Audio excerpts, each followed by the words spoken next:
दोस्तों, आज हम जो कहानी सुनाने वाले हैं वह एक गरीब कलाकार की है। एक दिन वह अचानक एक जादुई पेंसिल पाता है और इस पेंसिल का जादू क्या है जानते हैं। इससे जो कुछ भी वह बनाता है वह उसकी आंखों के सामने सच हो जाता है। सोचिए, अगर किसी कलाकार के हाथ में ये पेंसिल आ जाए तो वह दुनिया की हर चीज पा सकता है ना?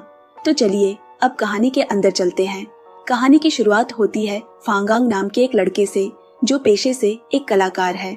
फांगांग बहुत गरीब है। वह सड़क के किनारे बैठकर चित्र बनाता है, लेकिन हाँ, फांगांग बहुत ही बढ़िया चित्र बनाता है। एक कलाकार के रूप में उसके हाथ बहुत निपुण थे, लेकिन इतनी अच्छी कला होने के बावजूद कोई भी दिन रात मेहनत करने वाले बेचारे के हिस्से में सिर्फ 2 वक्त की मामूली रोटी के लिए पैसे आते थे। तो एक दिन की बात है, एक प्रसिद्ध कलाकार लेखक वहाँ आया। वह फांगांग की ओर काफी सारा पैसा फेंक दिया। दरअसल लेखक एक कलाकार के रूप में काफी नाम कमा चुका था, लेकिन उसके बनाए चित्रों को कोई खास महत्व नहीं देता था। उसकी चालाकी कुछ और ही थी। वह फांगांग से चित्र बनवाता था और बदले में उसे थोड़े से पैसे देता था। लेखक को खुद पता था कि उसका नाम और शोहरत असली में फांगांग द्वारा बनाए गए अद्भुत चित्रों की वजह से है। तब फांगांग ने अपने सारे रंग, ब्रश और कैनवास समेटकर अपने छोटे से फ्लैट की ओर चल दिया। जाते हुए उसने देखा कि और भी कई कलाकार सड़क के किनारे बैठकर चित्र बना रहे थे। सच कहें तो इस शहर में अच्छे कलाकारों की कोई खास कद्र नहीं थी। लोग सिर्फ लोकप्रियता के पीछे भाग रहे थे और लेखक इसका पूरा फायदा उठा रहा था। फांगांग ने कुछ चित्र लेकर स्थानीय आर्ट गैलरी के मालिक झाओ के पास गया, लेकिन झाओ ने फांगांग की तस्वीरें खरीदने में कोई रुचि नहीं दिखाई। उसने साफ कहा कि फांगांग के चित्र बिल्कुल बेकार हैं। झाओ ने यह भी कहा कि उसकी आर्ट गैलरी में केवल लेखक के चित्र ही रखे जाते हैं, क्योंकि लेखक बहुत अच्छे चित्र बनाता है। मजेदार बात यह है कि झाओ को यह नहीं पता था कि जो चित्र लेखक के नाम से बिक रहे थे वे असल में फांगांग के बनाए हुए थे। लेखक सिर्फ अपने नाम पर उन चित्रों को बेचकर पैसे कमा रहा था, लेकिन दुर्भाग्य से फांगांग के पास सच बोलने का साहस नहीं था, क्योंकि जो कुछ पैसा उसे उन चित्रों से मिलता था वही उसका सहारा था। और अगर वह अपनी ही तस्वीरें बेचने जाता तो शायद कोई भी उसकी तस्वीरें नहीं खरीदता। दिल टूटकर फांगांग वहाँ से निकल पड़ा। रास्ते में उसकी मुलाकात 2 बदमाश लड़कों से हुई जो शाओ योंग नाम की एक अंधी लड़की को बहुत सताए जा रहे थे। फांगांग उस लड़की को बचाने गया, लेकिन बदमाशों ने उसे बुरी तरह पीट दिया। शाओ योंग के पास जाने के लिए और कोई जगह या अपना कोई नहीं था, इसीलिए फांगांग ने दया करके उसे अपने फ्लैट में ले आया। उसने शाओ योंग को यह भी नहीं बताया कि उसे मार खानी पड़ी, क्योंकि वह उसकी मदद करने गया था। अगले दिन फांगांग ने शाओ योंग को एक जोड़ी सुंदर और ऊंची हील वाले जूते उपहार में दिए। शाओ योंग लंबे समय से ऐसे एक जोड़ी हील्स खरीदना चाहता था। हील्स मिलते ही उसकी खुशी का ठिकाना नहीं रहा। देखते ही देखते उनके बीच एक प्यारी दोस्ती कायम हो गई। वे दोनों खुलकर एक दूसरे से बातें करने लगे। तभी मिंगफा की नींद खुल गई। मिंगफा हुआंगांग का रूममेट था और वह भी हुआंग की तरह एक कलाकार था। मिंगफा और हुआंगांग दोनों मिलकर छत पर खुली जगह पर जाकर अपनी मन की हल्कापन महसूस करते थे। सच कहें तो वे दोनों अपनी तनावपूर्ण जिंदगी से बहुत निराश थे। मिंगफा का सपना था बहुत बड़ा आदमी बनने का, जबकि हुआंगांग एक प्रसिद्ध कलाकार बनना चाहता था। उस दिन दोनों नशे की हालत में छत पर ही सो गए। आधी रात को किसी अजीब आवाज ने हुआंगांग की नींद तोड़ दी। जब उसने आसमान की ओर देखा तो उसकी आंखें फटी की फटी रह गई। अरे माँ, क्या देख रहा है वह? एक अज्ञात अंतरिक्ष यान। वह चुपचाप उस अंतरिक्ष यान का पीछा करने लगा और देखा कि उसमें से 3 विदेशी जीव बाहर निकले। वह जल्दी से अपना फोन निकालकर वीडियो बनाने लगा, लेकिन पलक झपकते ही वे विदेशी हवा में उड़ गए। जाने से पहले हुआंग ने देखा कि उन विदेशी जीवों के पैरों से कुछ गिर गया था। पास जाकर देखा तो वह एक पेंसिल जैसी वस्तु थी। अगली सुबह जब हुआंगांग की नींद खुली तो उसने वह पेंसिल हाथ में लेकर समझ नहीं पाया कि इससे क्या किया जाए या ये क्या हो सकता है। लेकिन फिर उसने पेंसिल को शार्पनर में डालकर अच्छी तरह से निखारा और कैनवास लेकर वह साफ साफ चित्र बनाने के लिए सड़क पर निकल पड़ा, ये देखने के लिए कि पेंसिल कैसे काम करती है।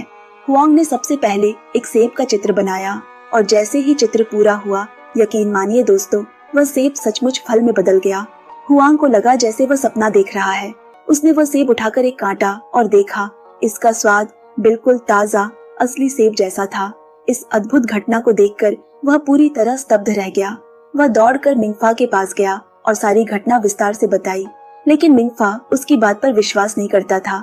तब हुआंगांग ने अपनी बात साबित करने के लिए एक कागज पर सोने के बार का चित्र बनाया, पर कुछ देर इंतजार करने के बाद भी वह सोने का बार सच नहीं हुआ। मिंगफा को लगा कि हुआंगांग निश्चय ही पागल हो गया है, इसलिए उसने वह कागज फाड़कर फेंक दिया। लेकिन तभी नीचे से किसी आदमी की जोरदार आवाज आई। क्या हुआ, उस कागज से सोने का बार सचमुच निकलकर नीचे एक गरीब आदमी के सिर पर गिर गया था। इससे मिंगफा को विश्वास करना पड़ा कि इस पेंसिल से जो कुछ भी कागज पर बनाया जाएगा वह सच हो जाएगा। वे दोनों ने तय किया कि अब वे इस जादुई पेंसिल का उपयोग करके एक एक करके अपने सारे सपने पूरे करेंगे और मन की सभी इच्छाएं पूरी करेंगे। पेंसिल की शक्ति कितनी है ये जांचने के लिए हुआंगांग ने एक घर का चित्र बनाया और कुछ ही सेकंड में उनके सामने एक विशाल घर बन गया। लेकिन उनके पड़ोसी इतने बड़े घर को अचानक उगते देख चकित हो गए और पुलिस को सूचना दी। पुलिस आकर उस घर में दाखिल हुई और जांच शुरू कर दी। हुआंगांग और मिंगफा डर के मारे कांपने लगे। उनकी हालत बहुत खराब थी। उन्हें लगा कि अब वे दोनों फंस जाएंगे। लेकिन उसी क्षण हुआंगांग ने पेंसिल पर एक छोटा गुप्त बटन देखा। जैसे ही उसने वह बटन दबाया, उसका बनाया चित्र जैसे गायब हो गया, वैसे ही वह घर भी पलक झपकते ही अदृश्य हो गया। अब वे दोनों ही पेंसिल के असली खेल को समझ गए। इस पेंसिल से वे दुनिया की कोई भी चीज बना सकते थे। इसीलिए मिंगफा ने तय किया कि अब वह एक राजा की तरह विलासमय जीवन बिताएगा। अब तक जो भी उसने सपने देखे थे वह सब पूरा करेगा। इसके बाद हुआंगांग ने 200 करोड़ रुपए बनाने की कोशिश की। कई बार प्रयास के बाद अंत में उसने 200 करोड़ रुपए बना लिए और जैसे ही आकाश साफ हुआ, उनके घर में पैसे पूरी तरह से भर गए। वे पैसे के बोरों से भरकर सबसे पहले अपने मकान मालिक के सारे बकाया किराए का भुगतान कर दिए, क्योंकि वे पिछले कई महीनों से किराया नहीं दे पा रहे थे। फिर उसने अपने सारे पड़ोसियों का भी किराया चुका दिया, यहाँ तक कि उसने अपने पड़ोसियों के अगले 100 वर्षों के किराए भी चुका दिए। वे दोनों 2 कीमती कारें भी बना लिए। रातों रात उनकी किस्मत को बदलता देखकर मोहल्ले के सभी लोग दंग रह गए। दोनों पूरी तरह से चमचमाते पोशाकों में थे। अब वे जमीन खरीदने गए और वहीं अचानक उनकी मुलाकात उस लेखक से हो गई। हाँ, वही जिसने हुआंगांग की तस्वीरें बहुत कम कीमत पर खरीद ली थी। उनके चमकदार कपड़े देखकर उसे विश्वास ही नहीं हुआ। उसने सोचा ये लोग शायद अमीर बनने का दिखावा कर रहे हैं, लेकिन जब उसने देखा कि वे दोनों नकद में 2 कीमती विला खरीद रहे हैं तो वह हैरान रह गया। इतना सारा पैसा और वह भी पूरी तरह कैश में। ये देखकर लेखक का सिर घूम गया। वह भीतर ही भीतर जलने लगा। कुछ दिनों बाद हुआंगांग शाओयांग को अपने नए खरीदे विला में ले गया। ये शाओयांग के लिए एक बहुत बड़ा सरप्राइज था। पूरी विला के अंदर सभी फूलों की माला लेकर उसका स्वागत करने खड़े थे। इस अवसर पर हम मिंगफा को भी उसकी नई प्रेमिका पियान के साथ बहुत खुश देखते हैं। और ठीक उसी समय उस खुशी के पल में हुआंगांग ने सबके सामने शाओयांग को फंसाकर शादी का प्रस्ताव दे दिया। लेकिन शाओयांग ने उसका प्रस्ताव ठुकरा दिया। हुआंगांग हैरान रह गया। जब उसने कारण पूछा तो शाओयांग ने बताया कि वह इतनी दौलत के काबिल नहीं है। वह खुद को हुआंगांग जैसे बड़े अमीर व्यक्ति के साथ रहने के योग्य नहीं मानता। वह सोचता थी कि एक आम लड़की उसके जैसे बड़े आदमी के साथ नहीं रह सकती। ये सुनकर हुआंगांग चुप नहीं रह सका। उसने शाओयांग को सारी सच्चाई बताई कि ये सारी दौलत, ये विलासिता, ये सब एक जादुई पेंसिल का कमाल है जो एक बाहरी ग्रह के अंतरिक्ष से अचानक गिरा था। इस पेंसिल से जो भी बनाया जाता है वह सामने जीवंत हो जाता है। लेकिन शाओयांग उसकी बात बिल्कुल भी मानने को तैयार नहीं था। उसे लगा ये कैसी नासमझ कहानी है। तब हुआंगांग ने कहा, अगर मैं तुम्हारी दृष्टि वापस ला सकूं तो क्या तुम विश्वास करोगी? शाओयांग मान गया। अगले दिन हुआंगांग ने बड़े ध्यान से शाओयांग की आंखों का चित्र बनाने की कोशिश की। उसने बहुत सुंदर 2 आंखें बनाई, लेकिन वे शाओयांग की आंखों पर फिट नहीं हुई और बाहर निकल गई। फिर उसने बुद्धि लगाई और सिर्फ शाओयांग की एक पूरी तस्वीर बनाई और उसी चित्र के अंदर उसकी आंखें भी बना दी। लगातार 5 घंटे उसने सिर्फ यही चित्र बनाया। कुछ देर बाद हमने देखा कि शाओयांग अचानक सभी के सामने से अदृश्य हो गई। सभी डर और चिंता में अस्थिर हो गए, लेकिन कुछ ही क्षणों में वह वापस आ गया और अब देखिए उसकी दृष्टि भी वापस आ चुकी थी। वह सब कुछ देख पा रहा थी। कुछ दिन बाद शहर में अजीब और विचित्र घटनाएं होने लगी, जैसे कि फिल्म की शूटिंग के दौरान एक प्रसिद्ध अभिनेत्री की आंख की रोशनी अचानक गायब हो गया। वह कुछ भी देख नहीं पा रही थी। फिर खबर मिली कि एक विशाल और आलीशान विला अचानक एक जगह से गायब हो गया और वह वही विला था जो हुआंगांग के पास था। इसी तरह उस व्यक्ति की महंगी कार चलते चलते अचानक गायब हो गई और वह बिल्कुल मिंगफा की कार जैसी ही थी। पुलिस कप्तान झांगनान इन सभी अजीबोगरीब घटनाओं की रिपोर्ट पाकर पूरी तरह उलझन में पड़ गए और तुरंत जांच शुरू कर दी। उन्हें एक और खबर मिली कि एक बैंक से अचानक 200 करोड़ रुपए गायब हो गए हैं। इन सभी घटनाओं के बारे में कुछ भी न जानते हुए मिंगफा और हुयांगांग अपनी नई भव्य जिंदगी में व्यस्त थे। वे दोनों अपने जीवन से बहुत खुश थे, जबकि लेकियाक इन बातों को बिल्कुल भी स्वीकार नहीं कर पा रहा था।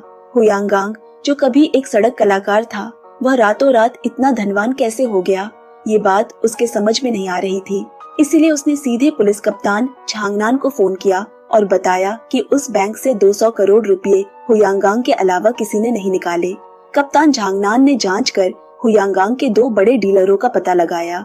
उनसे जितना भी पैसा मिला, ठीक उतनी ही राशि बैंक से चोरी हुई थी। इसका मतलब साफ था कि यह काम हुयांगांग का ही था। इसलिए उन्होंने देर न करते हुए हुयांगांग और मिंगफा को गिरफ्तार कर लिया। पुलिस स्टेशन में पूछताछ के दौरान उन्होंने दोनों से 200 करोड़ रुपए चोरी करने का सच पूछा, लेकिन दोनों ने साफ नकार दिया कि उन्होंने बैंक से कोई पैसा नहीं चुराया है।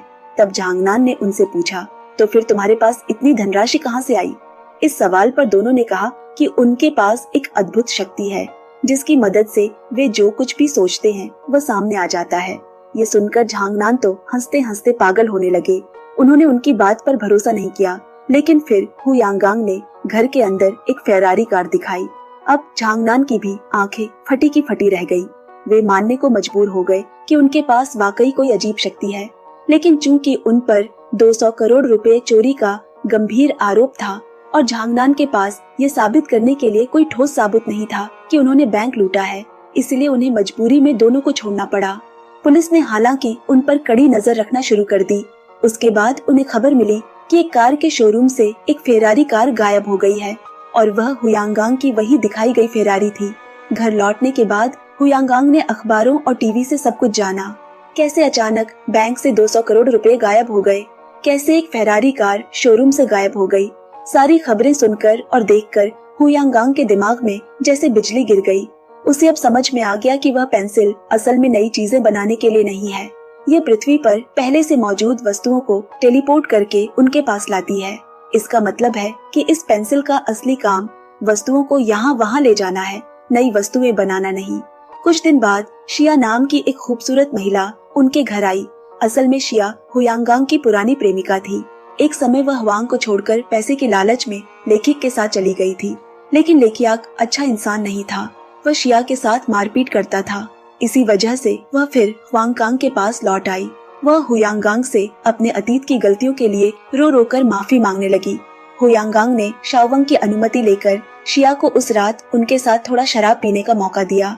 नशे की हालत में, दिल के दुख में, हुयांगांग ने शिया को उस जादुई पेंसिल की सारी सच्चाई धीरे धीरे बता दी कि कैसे वह जो कुछ भी बनाता है वह सच में बदल जाता है।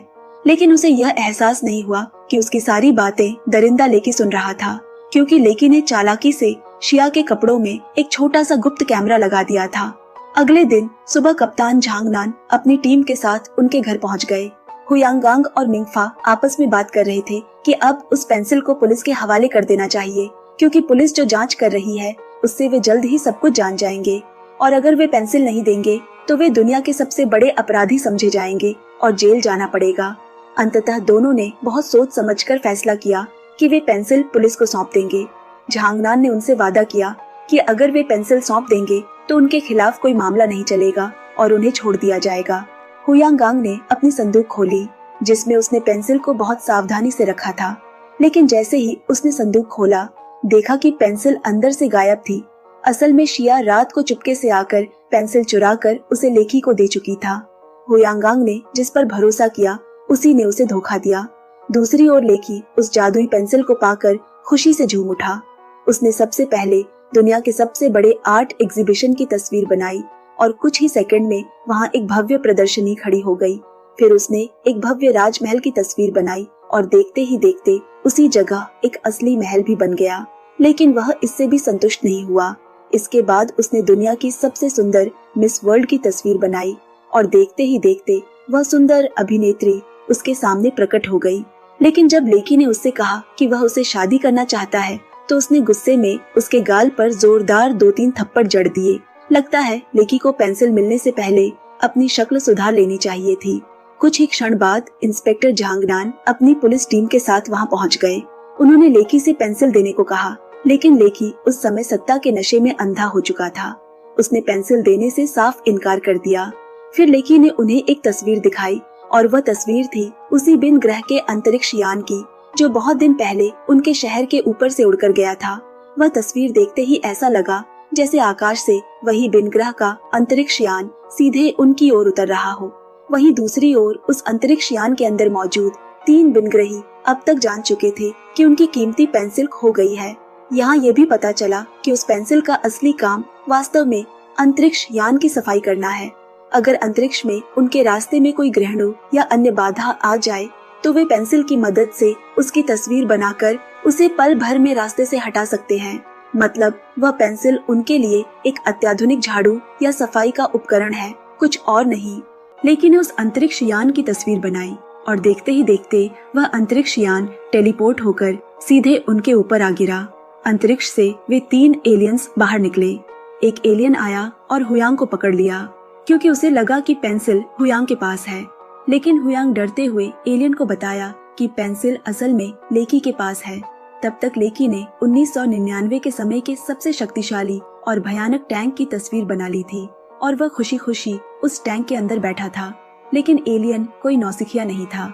हमला करने से पहले उसने एक झटके में लेकी को टैंक से बाहर खींचकर जमीन पर फेंक दिया। एलियन ने देखा कि लेकी के हाथ में रखा पेंसिल काटकर तेज किया गया था। तभी हुयांग ने हिम्मत जुटाई और एलियन को बताया कि उसने पेंसिल को शार्पनर से तेज किया था ताकि वह और भी बेहतर तरीके से आराम से कुछ भी बना सके। उसका कोई बुरा इरादा नहीं था। हुयांग की सादगी और ईमानदारी देखकर एलियन ने उसे माफ कर दिया और उसने हुयांग को एक और महत्वपूर्ण बात बताई। इस पेंसिल से अब तक जो कुछ भी बनाया गया है उसे तुरंत उनके असली स्थान पर वापस लौटाना होगा, नहीं तो ब्रह्मांड का संतुलन बिगड़ जाएगा। इसके बाद उन एलियंस ने जादुई पेंसिल से अब तक बनाई गई सभी चीजें, घर, गाड़ियाँ, पैसा, यहाँ तक कि मिस वर्ल्ड को भी उनके असली स्थान पर वापस भेज दिया। फिर एलियंस को याद आया कि वे जल्दी में गलती से अपना अंतरिक्ष यान भी अंतरिक्ष में भेज चुके थे। उन्होंने अपनी विशेष शक्तियों का इस्तेमाल करके वहाँ से गायब हो गए। हमने देखा कि लेकी के महंगे कपड़े भी हवा हो गए थे। वह पूरी तरह नग्न खड़ा था, क्योंकि उसने अपने कपड़े भी उसी पेंसिल से बनाए थे। झांगनान ने तब लेकी को रस्सी से बांधकर गिरफ्तार कर लिया, क्योंकि पेंसिल की असल सच्चाई जानने के बाद भी उसने इतने सारे कांड किए थे, यहाँ तक कि मिस वर्ल्ड को भी अपने स्वार्थ के लिए बनाकर प्रस्तुत किया था। यह अन्याय था। सब कुछ पहले जैसा हो गया और साथ ही सायों की दृष्टि भी वापस चली गई। वह फिर से अंधा हो गई। लेकिन आश्चर्य की बात थी कि उसे इस पर बिल्कुल दुख नहीं हुआ। वह अपनी इस जिंदगी से बहुत खुश थी। वह अब भी हुयांग से वैसे ही प्यार करता था और हमेशा उसके साथ रहने का वादा किया। शिया हुयांग के पास आकर अपनी गलती के लिए रो रो कर माफी मांगने लगी। उसने कहा कि वह उस छुपे हुए कैमरे के बारे में सच में कुछ नहीं जानती थी, लेकिन ने उसे धोखा दिया था। हुयांग ने उदारता दिखाते हुए उसे माफ कर दिया और यही कहानी समाप्त होती है। तो आज के लिए बस इतना ही। मिलेंगे एक नई कहानी में। तब तक के लिए मैं आप सबसे विदा लेती।